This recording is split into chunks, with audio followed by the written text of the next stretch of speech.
తాకట్లో ఉన్న బంగారాన్ని విడిపించి ఆ రోజున మార్కెట్ ధర కట్టి మిగిలిన డబ్బును మీకు అందిస్తుంది కొమ్మూరి గోల్డ్.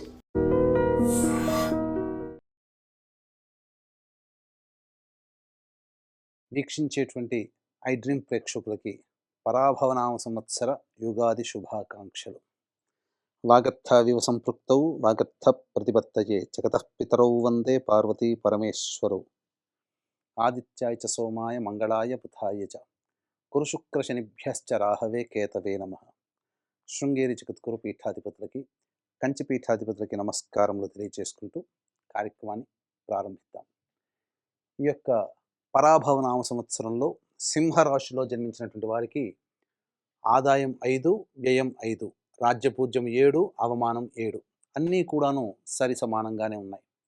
ఇక ముఖ్యంగా గమనించుకున్నట్లయితే గురుబలము సామాన్యముగా ఉన్నటువంటి ఈ కారణం చేత సింహరాశి వాళ్ళు గుర్తుపెట్టుకోండి, ప్రధానంగా తాము ఊహించిన దానికన్నా అనుకున్న దానికన్నా ఎక్కువగా శ్రమ పడితే తప్ప ఫలితాల్ని పొందలేని పరిస్థితి.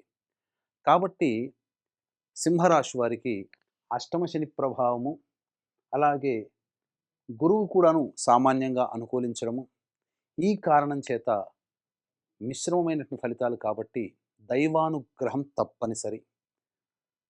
ఎవరన్నా అనుకున్నా కాదన్నా దైవమే మిమ్మల్ని అన్ని సమస్యల నుంచి బయటకు గట్టెక్కించగలదు.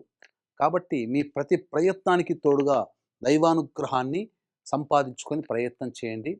కనీసము సమస్యల్ని భరించగలిగి ఓపిక, సహనము, శక్తి మీకు లభించడం ద్వారా ఆ సమస్య మిమ్మల్ని బాధ పెట్టదు. కాబట్టి గురువు మే 31వ తారీఖు వరకు మిథున రాశిలో సంచారం యోగకాలం. కాబట్టి ఈ పరాభవనామ సంవత్సరంలో ఏదైతే మీరు అనుకుంటుంటారో మొట్టమొదలుగా ఏప్రిల్, మే మరియు మార్చి 19 నుంచి మార్చి 31వ తారీఖు వరకు 2.5 నెలలు మాత్రమే మీకు ఈ గురువు చాలా అనుకూలంగా ఉండబోతున్నాడు. కాబట్టి అనుకున్నటువంటి పనులని మీరు అనుకున్నటువంటి పనులని మీరు ఇంప్లిమెంట్ చేసే ప్రయత్నాన్ని, ఆచరణలో పెట్టే విధానాన్ని అలవర్చుకోండి. ఇక తదనంతరం జూన్ 1వ తారీఖు నుంచి అక్టోబర్ 31వ తారీఖు వరకు కూడాను 12వ స్థానంలో సంచారం చేస్తూ ఉండడం, ఈ కారణం చేత సద్వ్యయం అవుతుంది. కాకపోతే అనుకున్నంత మేర మీరు ఫలితాన్ని పొందలేకపోవడం. అయితే నెగిటివ్లో కూడా పాజిటివ్ వెతుక్కోవడం అంటే ప్రధానంగా ఈ గురువు వ్యయ స్థానంలో సంచారం చేస్తున్నటువంటి ఈ యొక్క జూన్ 1 నుంచి అక్టోబర్ 30 సంవత్సరం, ఈ అక్టోబర్ 30వ తారీఖు వరకు కూడా ఉన్నటువంటి సమయం ఏదైతే ఉందో ఆ సమయంలో మీకు దూర ప్రాంతానికి వెళ్ళి అక్కడ ఇబ్బందులు పడాల్సినటువంటి పరిస్థితి. కాబట్టి ఇబ్బందులు తప్పవు అనేటువంటి ఒక విషయాన్ని మాత్రమే దృష్టిలో పెట్టుకొని విదేశీయానము, విదేశీ విద్య, అలాగే విదేశంలో ఉన్నటువంటి వాళ్ళకి అక్కడ స్థిర నివాసము అనేటువంటిది కావాలనుకునే వాళ్ళు ఈ జూన్ 1 నుంచి అక్టోబర్ 30వ తారీఖు మధ్య కాలంలో గనక మీరు ప్రయత్నం చేయగలిగితే సఫలీకృతులవుతారు. కానీ కష్టము అనేటువంటిది ఖచ్చితంగా ఉంటుంది. ఆ కష్టాన్ని భరించగలిగి మీరు ప్రయత్నం చేయండి. మీ టార్గెట్ అక్కడికి వెళ్ళడం, టార్గెట్ రీచ్ అవుతారు. కానీ కష్టం ఉంటుంది, భరించగలిగే సహనాన్ని మీరు పెట్టుకోండి. ఇక అక్టోబర్ 31 నుంచి జనవరి 24 వరకు సింహరాశిలో సంచారం చేస్తూ ఉండడం, ఈ కారణం ప్రధానంగా గురువు యోగిస్తున్నాడు, శని ఎలాగో యోగించట్లేడు, కేతువు సాధారణమైనటువంటి ఫలితాలను ఇస్తాడు. ఈ సమయం కూడా మీకు మంచి అనుకూలం అని చెప్పవచ్చు. అంటే నవంబర్, డిసెంబర్, జనవరి అంటే 3 నెలలు. ఉన్నటువంటి 12 నెలలలో 5.5 నెలల పాటు మీకు సంపూర్ణముగా ఈ యొక్క గురువు యోగిస్తున్నాడు. మిగతా 6.5 నెలలు మీకు అనుకూలంగా ఉండడు. శని ప్రభావం ఎలాగో అనుకూలంగా ఉండదు. రాహువు కూడాను డిసెంబర్ 5 నుంచి అనుకూలంగా లేకపోవడం, ఈ కారణం చేత కేతు ప్రభావం కూడా ఉండడం, ఈ కారణం చేత ప్రధానంగా అనుకున్నటువంటి స్థాయికి ఫలితాలు పొందాలి అంటే మీరు కష్టపడక తప్పదు. ఇక ఉద్యోగార్థులు, నిరుద్యోగస్తులకి ఉద్యోగం ఎప్పుడు లభిస్తుంది, అలాగే ఉద్యోగార్థులు ఏ సమయంలో గనక మనం ప్రయత్నం చేస్తే నూతన ఉద్యోగంలో చాలా చక్కగా ఇమిడిపోగలుగుతాము, వ్యాపార విస్తరణ అనేటువంటి విషయాలు ఎప్పుడు చేసుకోవాలనేటువంటిది కూలంకషంగా చర్చించుకునే ప్రయత్నం చేద్దాం. మంచి మంచి సమయాలు, ఉద్యోగం కోసం ప్రయత్నం చేసే సమయాలని మనం తెలుసుకుందాం. ముందుగా వీక్షించేటువంటి ప్రేక్షకులకు కూడా ఈ యొక్క సింహరాశి వారికి ఈ పరాభవనామ సంవత్సరం అనుకూలంగా లేదు.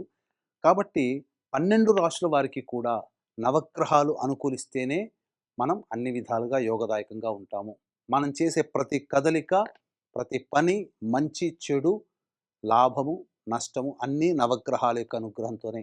ఇట్టి నవగ్రహాల యొక్క అనుగ్రహం సంపూర్ణంగా ఉండాలని సదుద్దేశంతో మన పీఠం ఆధ్వర్యంలో ఏప్రిల్ 1వ తారీఖు రోజున చైత్ర పౌర్ణమి మరియు అత్యంత శీఘ్ర ఫలితాలనిచ్చే 3 నక్షత్రాలలో ఒకటైనటువంటి హస్తా నక్షత్రం ఉన్నటువంటి రోజున సాయంకాలం ప్రదోష కాలంలో అనగా 6 గంటలకి సంపూర్ణ నవగ్రహ పాశుపత హోమము, అలాగే ఆరోగ్యం కోసం మృత్యుంజయం, సర్వకార్య సిద్ధికి, శత్రు నివారణకి సుదర్శన హోమము, ధనప్రాప్తికి, దాంపత్య అభివృద్ధికి, వివాహ ప్రాప్తికి, ఆర్థికాభివృద్ధికి, లక్ష్మీ మూలమంత్ర సంప్రీతి లక్ష్మీ సూక్త హోమంతో పాటుగా ఏలినాటి శని ప్రభావం కూడా ఉన్నటువంటి కారణం చేత శనిదోష నివారణ పూజలు, హోమాలు, సర్వకార్య సిద్ధికి రుద్రహోమం జరిపించి శక్తిపాతం చేసినటువంటి కరుంగలి మాల ఇవ్వడం జరుగుతుంది. ఇటువంటి సర్వదోష నివారణ పూజలు, హోమాలలో పాల్గొనదలిచిన వాళ్ళు కార్యక్రమంలో కనిపించే నెంబర్కి కాంటాక్ట్ చేసి పూర్తి వివరాలు తెలుసుకోవచ్చు. ఏప్రిల్ 1వ తారీఖు రోజున మ్యాక్సిమం 3 గంటల లోపల వరకు కూడా నమోదు చేసుకోవచ్చు. ఇక ఏ సమయంలో అయితే మనకు అనుకూలంగా ఉంటుందో తెలుసుకునే ప్రయత్నం చేద్దాం. ఇక్కడ ప్రధానంగా ఈ యొక్క సింహరాశిలో జన్మించినటువంటి వారికి 15 మే నుంచి 16 జూలై వరకు సంపూర్ణముగా అనుకూలంగా ఉండేటువంటి సమయము. ఈ సమయంలో మీరు నిరుద్యోగస్తులకి ఉద్యోగం, ఉద్యోగంలో మార్పు కావాలనుకునే వాళ్ళకి మార్పు అనేటువంటిది కలుగుతుంది. మళ్ళీ 18 అక్టోబర్ నుంచి 16 నవంబర్ వరకు ప్రయత్నపూర్వకంగా విజయం అనేటువంటిది ఉంటుంది. ఇక వచ్చే సంవత్సరం 14 జనవరి నుంచి 12 ఫిబ్రవరి వరకు ఈ సమయం కూడా అనుకూలంగా ఉంటుంది. కానీ మీరు నిరుద్యోగస్తులకి ప్రయత్నం చేయండి. ఈ సంవత్సరం 15 మే నుంచి 16 జూలై ఆ 2 నెలల కాలంలో మీకు ఉద్యోగం తప్పకుండా లభించి తీరుతుంది. అయితే ఇక్కడ కుజగ్రహ సంచార ప్రభావం కూడా చూసుకున్నట్లయితే 2 ఏప్రిల్ నుంచి 10 మే వరకు ఉన్నటువంటి సమయము ప్రధానంగా ఆరోగ్యరీత్యా జాగ్రత్తలు పాటించాల్సినటువంటిది, శస్త్రచికిత్సలు జరిగేటువంటి అవకాశము గోచరమవుతుంది. ఇక 11 మే నుంచి 19 జూన్ వరకు ఉన్నటువంటి సమయం ఆస్తి తగాదాలు లేదా ఏదైనా అనుకోని సంఘటనలో చిక్కుకోవడం, తద్వారా మీరు చెయ్యని పనికి మీరు ఇబ్బంది పడేటువంటి అవకాశాలు, అనగా మీరు చెయ్యని పనికి అపరాధ భావాన్ని మోసేటువంటి అవకాశం ఈ యొక్క సింహరాశిలో జన్మించినటువంటి వారికి ఉంటుంది. కాబట్టి జాగ్రత్తలు పాటించండి. 20 జూన్ నుంచి 1 ఆగస్టు వరకు కూడా ఉన్నటువంటి సమయం వృత్తి ఉద్యోగాలలో కాస్త జాగ్రత్తలు పాటించండి. అనవసరమైనటువంటి వాగ్వివాదాలకి చోటు చేసుకునే విధంగా మీ ప్రవర్తన ఉండకూడదు. ఎదుటి వాళ్ళతో లౌక్యముతో, సహనంతో ప్రవర్తించండి. అధికారులతో మమేకమైపోండి. లేకపోతే మొదటికే మోసం ఉద్యోగంలో కానీ, చేసే ప్రతి ప్రయత్నంలో కానీ ఎదుర్కొంటారు. 1 ఆగస్టు నుంచి 17 సెప్టెంబర్ వరకు ఉన్నటువంటి సమయము ఇది అన్ని విధాలుగా యోగదాయకంగా ఉంటుంది. ప్రతి పనులలో విజయాన్ని పొందుతారు. 18 సెప్టెంబర్ నుంచి 11 నవంబర్ వరకు ఉన్నటువంటి ఈ కాలం కుజగ్రహ ప్రభావం వలన కాస్త చికాకులు, సమస్యలతో కూడుకున్నటువంటి జీవనం అనేటువంటిది ఉంటుంది. ఇక 12 నవంబర్ నుంచి 8 మార్చి వరకు ఉన్నటువంటి సమయం ఏదైతే ఉందో ఇది చాలా యోగవంతమైనటువంటి కాలము.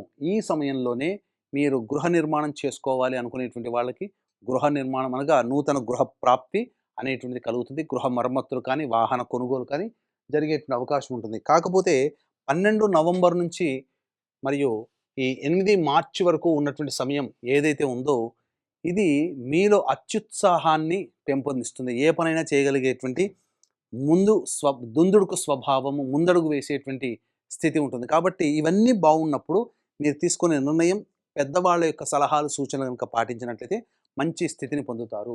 అయితే ఇక ఈ యొక్క పరాభావనామ సంవత్సరంలో విద్యార్థులకి సాధారణమైనటువంటి ఫలితాలు కలుగుతాయి. అనగా అకాడమిక్ ఇయర్ ఎగ్జామ్స్ అయ్యేంత వరకు కూడా గురువు యోగిస్తున్నాడు. తదనంతర పరిణామాల్లో గురువు అనుకూలంగా లేని కారణం చేత ఏదైతే అకాడమిక్ ఇయర్లో కొత్తగా జాయిన్ అవుతారో అతి ఆత్మవిశ్వాసాన్ని మీరు పెట్టుకోకండి. దైవానుగ్రహాన్ని పొందే ప్రయత్నం చేయండి. ఈ యొక్క రాశిలో, సింహరాశిలో జన్మించినటువంటి రాజకీయ రంగంలో ఉన్నటువంటి వ్యక్తులకి ఆశించిన మేర శుభ ఫలితాలు అనేటువంటివి పొందరు. కాబట్టి జాగ్రత్తలు పాటించండి. ఎలాంటి జాగ్రత్తలు పాటించాలి అంటే ఖర్చులు అధికంగా చేయకండి. అలాగే మీరు ప్రధానంగా ప్రజలలో మమేకమయ్యే ఉండడానికి ప్రయత్నం చేయండి తప్ప ఆడంబరమైనటువంటి ఖర్చుల్ని మీరు పక్కకు పెట్టుకోండి. అధికారులతో కొంత విభేదాలు వచ్చినా వాటిని సమసిపోయే విధంగా మీ ప్రవర్తన ఉండాలి తప్ప ఆ విభేదాన్ని పెంచుకునే విధంగా ఉండకూడదు. ఇవి చేసుకోండి. ఈ యొక్క సంవత్సరం సాధారణమైనటువంటి స్థితి ఉంటుంది. అలాగే కళారంగము, సినిమా రంగము, పత్రిక మరియు మీడియా రంగము, సోషల్ మీడియా రంగంలో ఉన్నటువంటి వాళ్ళకి ఆశించిన మేర ఫలితాలు ఉండవు. శుభ ఫలితాలు సాధారణ స్థాయికి ఉంటాయి. కాకపోతే జనాలలో పేరు ప్రఖ్యాతులు పెరుగుతాయి తప్ప మీరు పొందినటువంటి కాంట్రాక్టులకి మీరు అనుకున్నటువంటి విధంగా ధన రాబడి అనేటువంటిది ఉండదు. ఇక శని ప్రభావము, గురు ప్రభావము, రాహుకేతుల యొక్క సంపూర్ణ అనుగ్రహం లేకపోవడం కారణం చేత రైతులు సాధారణమైనటువంటి పంటలనే వేసుకోండి. ఎదుటి వాళ్ళని చూసి, పులిని చూసి నక్క వాత పెట్టుకున్నట్టు ఎదుటి వాళ్ళని చూసి కొత్త కొత్త పంటలకు లేదా కమర్షియల్ పంటల జోలికి వెళితే చాలా మటుకు నష్టపోయే అవకాశం ఉంది. కాబట్టి మీకు తెలిసిన పరిజ్ఞానం ఉన్నటువంటి పంటల్ని వేసుకోవడం, తద్వారా ఈ సంవత్సరం ఆ విధంగా లాగేయడం అనేటువంటిదే చూసుకోవాలి. ఇక ప్రధానంగా అన్నిటికంటే ముఖ్యంగా ఈ రాశిలో జన్మించినటువంటి వాళ్ళకి వివాహాది శుభకార్యాలు జరుగుతాయా? ఖచ్చితంగా వివాహం అనేటువంటిది జరిగి తీరుతుంది. ఎప్పుడు జరుగుతుంది? ఏ విషయంలో, ఏ సమయంలోనంటే అక్టోబర్ 31వ తారీఖు నుంచి జనవరి 24వ తారీఖు ఉన్నటువంటి మధ్య కాలంలో వివాహ సంబంధాలు నిశ్చయమయ్యే అవకాశం ఉంటుంది. సంతానం కోసం ఎదురు చూసేటువంటి వ్యక్తులకి సంతాన ప్రాప్తి అనేటువంటిది కూడా ఈ సమయంలో గోచరమవుతుంది. ముఖ్యంగా ఈ రాశిలో జన్మించినటువంటి స్త్రీలకి ఏ విధంగా ఉండబోతుంది? ఇంటా బయట సమస్యలు యథావిధిగానే ఉంటాయి. మార్పులు చేర్పులు ఉండవు. కాకపోతే ఎదుటి వాళ్ళని నమ్మి మోసపోయే అవకాశం ఉంటుంది. కాబట్టి జాగ్రత్తలు పాటించండి. మీ దగ్గర ఉన్నటువంటి లిక్విడ్ క్యాష్ని మీరు అప్పనంగా ఎదుటి వాళ్ళ చేతిలో పెడితే నష్టపోతారు. నమ్మకండి. అలాగే చేస్తున్నటువంటి వృత్తి ఉద్యోగాల్లో కొనసాగండి తప్ప వేరే ఉద్యోగం కోసం వేరే కొత్త ప్రయత్నం, వ్యాపారం చేయడం అనేటువంటిది చేస్తే మొదటికే మోసం వచ్చే విధంగా ఉంటుంది. అంతేకాకుండా దాంపత్య సమస్యలు వచ్చే అవకాశం కూడా ఈ యొక్క రాశిలో జన్మించినటువంటి స్త్రీలకి ఉంటుంది. కాబట్టి జీవిత భాగస్వామితో లేదా ఎవరితో కలిసి మనం పనిచేస్తున్నాం వాళ్ళతో సంయమనాన్ని పాటించి ముందడుగు వేయండి తప్ప అతి ఆత్మవిశ్వాసాన్ని మీరు చేపట్టకండి. అనగా అతి ఆత్మవిశ్వాసంతో ముందడుగు వేయకండి. ఏది ఏమైనప్పటికీ ఈ సింహరాశి వారికి గురుబలము, శని బలము, రాహుకేతుల బలము, కుజబలము సామాన్యంగా ఉన్నటువంటి కారణం చేత దైవానుగ్రహం మొట్టమొదట అదే చెప్పాను, ఆఖరులో ఇదే చెబుతున్నాను. దైవానుగ్రహం తప్పనిసరి. ఇట్టి దైవానుగ్రహం కోసమై మీ యొక్క సమస్యకు సంబంధించి పరిష్కారాలు, అనగా మీరు ఏ సమస్య ఎదుర్కొన్నా కూడా ఆ సమస్య పరిష్కారం కావాలి అనుకున్నటువంటి వాళ్ళు ప్రధానంగా ఈ సింహరాశిలో జన్మించినటువంటి వాళ్ళు కాళహస్తీశ్వరుడి సన్నిధానంలో అర్చనాభిషేకాదులు జరిపించుకోవడం, అక్కడ ఒక రాత్రి నిద్ర చేయడం లాంటిది చేయాలి. అలాగే ప్రతిరోజు కూడాను సుబ్రహ్మణ్య భుజంగ స్తోత్ర పారాయణము, సూర్యాష్టకం 6 సార్లు పారాయణం, సూర్యుడికి నమస్కారం అనేటువంటిది చేసుకోవాలి. ఇక మన పీఠం ఎలాగో ఆధ్వర్యంలో ఎలాగో ఈ సంవత్సరం అంతా నవగ్రహాలు అనుకూలించాలనే ఉద్దేశంతో ఈ నవగ్రహ పాశుపత హోమము మరియు వివిధ హోమాలు జరిపించి శక్తిపాతం చేసినటువంటి కరుంగలి మాల ఇవ్వడం జరుగుతుంది. కాదు అవకాశం ఉన్నటువంటి వాళ్ళు ఈ కార్యక్రమంలో మీరు నమోదు చేసుకొని దైవానుగ్రహాన్ని పొంది మీ యొక్క సమస్యల నుంచి బయటపడతారని ఆకాంక్షిస్తూ సర్వం Shri Umamaheshwara పరబ్రహ్మార్పణమస్తు. And for more videos, Please subscribe to iDream. Please subscribe to iDream. Please subscribe iDream. And please subscribe to iDream. For more videos, subscribe to iDream. please like, share and subscribe to the channel. Congratulations, iDream. subscribe to iDream. Subscribe to iDream. So subscribe to iDream Media. iDream की iDream team अंदर की huge congratulations. Please subscribe iDream Media. Please subscribe to iDream. Subscribe iDream. Please subscribe to iDream. iDream అంటే నా కళల channel subscribe చేసుకున్న నోరు తిరుగుతలేదు, మీరైతే గంట గుర్తు కొట్టండి. For more such videos, please subscribe to iDream. Subscribe to iDream. Please subscribe to iDream. Please subscribe iDream Media. Please do subscribe to iDream. Please subscribe to iDream Media. For best entertainment and information, please subscribe iDream. And don't forget to subscribe to iDream.